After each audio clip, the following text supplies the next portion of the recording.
प्रसन्न लग रहे हैं। बोले महाराज प्रसन्न क्यों न हो, आपके भक्तों की लिस्ट में सबसे पहले मेरा नाम हो तो ये गर्व की बात नहीं तो क्या होगी। फिर भगवान ने अपनी जेब से एक डायरी निकाली और उस डायरी में देखा तो उसमें केवल हनुमान जी का नाम।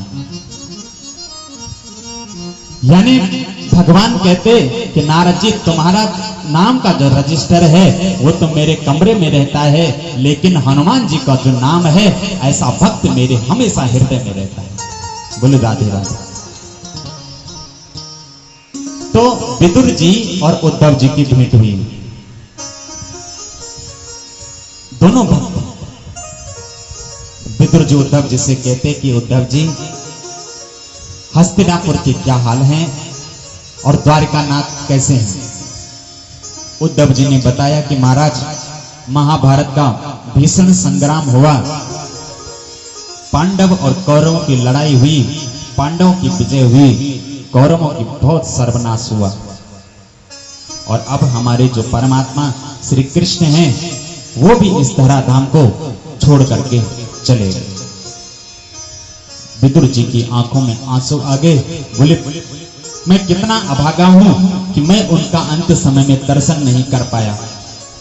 उद्धव जी क्या मेरे प्रभु ने मेरे लिए कुछ बोला है। उद्धव जी ने कहा विदुर जी वो जब प्रभु अपने स्वधाम को जा रहे थे तो केवल अपना आपका नाम ले रहे थे कि विदुर जी को हरिद्वार मैत्रेय जी के पास भेजना। विदुर जैसा भक्त विदुर दासी का पुत्र था, लेकिन भगवान का परम भक्त था। दोनों में चर्चाएं होती हैं और संक्षेप में उद्धव जी भगवान की बाल लीलाओं का वर्णन विदुर जी को सुनाते हैं। और उद्धव जी के पास भगवान की चरण पादुकाएं थी, उनको लेकर उद्धव जी बद्रीधाम की तरफ जा रहे थे। तो भगवान की मथुरा द्वारका कृष्ण की लीलाओं का वर्णन सुना करके यदुवंशियों का संहार और फिर मैत्रेय जी के पास विदुर जी जाते हैं। विदुर जी मैत्रेय जी को प्रणाम करते हैं और मैत्रेय जी विदुर जी को भगवान की लीलाओं की कथा सुनाते हैं। सृष्टि क्रम की कैसे ये सृष्टि की रचना हुई, महत्त्व से 3 गुणों की उत्पत्ति हुई, सत्व रजतम, पंच महाभूत पृथ्वी जल तेज वायु आकाश और इनकी तन मात्राएं गंध रूप रस स्पर्श शब्द, 5 कर्मेंद्रियां, 5 ज्ञानेंद्रियां, अंतःकरण चतुष्टय और इनके देवताओं के बारे में वर्णन किया। मैत्रेय जी विदुर जी को कथा श्रवण कराते हैं और विदुर जी को महाभारत की याद आती है कि जब कन्हैया शांति दूत बन करके आए थे और भगवान दुर्योधन ने कहा था कि सब आपके लिए भोजन तैयार है, भोजन करके जाओ। लेकिन भगवान ने दुर्योधन का भोजन करने से मना कर दिया। बोले दुर्योधन 2 ही तरीके से भोजन प्राप्त हो सकता है, भोजन किया जा सकता है। पहला, यदि जो खाने वाला है उसको भूख हो, यदि हमें भूख होगी तो हम जाकर के सीधा भोजन कर लेंगे। लेकिन यदि भूख नहीं होगी तो हम कई तरह के प्रश्न करेंगे।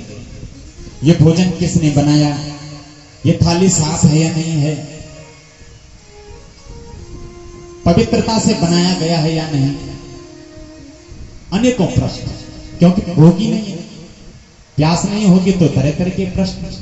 लेकिन यदि भूख होगी तो पहले क्षुधा शांत करने के लिए हम वो भोजन कर लेंगे। ये दुर्योधन, या तो खिलाने वाले के पास प्रेम हो और तुम्हारे अंदर प्रेम तो है नहीं, इसलिए इन दोनों स्थितियों में मैं तुम्हारे पास भोजन नहीं कर सकता। और विदुर जी को कहा, विदुर जी मैं विदुरानी के हाथ से खाना खाऊंगा। विदुर जी बड़े प्रसन्न हुए कि भगवान मेरे घर भोजन करेंगे। दुर्योधन भगवान तो मानते थे कृष्ण को, दोनों तरफ धर्म था, पांडवों की ओर से भी धर्म था, कौरवों की ओर से भी धर्म था। पांडवों की तरफ महाराज युधिष्ठिर धर्मावतारी थे और कौरवों की ओर से विदुर जी धर्मावतारी थे। लेकिन पांडवों की जीत और कौरवों की हार का जो मुख्य कारण था, पांडवों की ओर से जो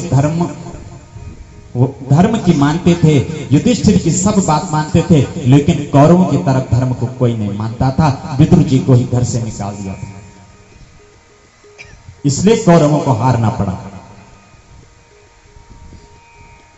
तो विदुर जी अपने घर गए, अपनी पत्नी शलभा को कहा कि आज कन्हैया हमारे घर भोजन के लिए आ रहे हैं। शलभा बड़ी प्रसन्न हुई, क्योंकि जीवन में जब हम कोई विद्यालय में जाते हैं तो साल भर तक पढ़ाई करते हैं और परीक्षा हम केवल 3 घंटे देते हैं।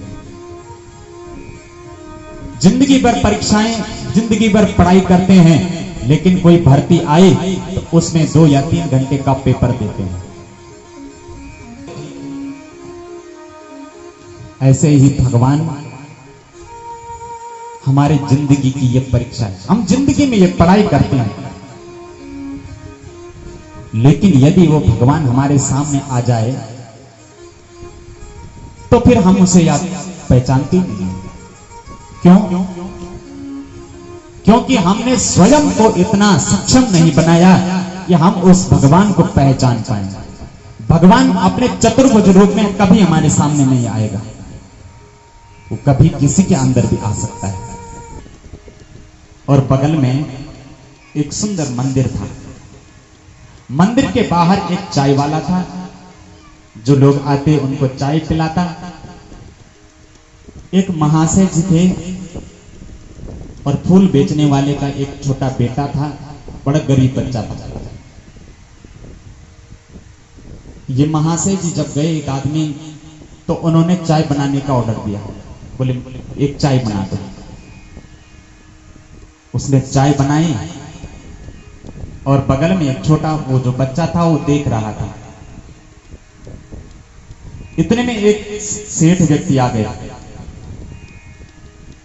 और उन्होंने वहां फूल की कुछ मालाएं बनवाई,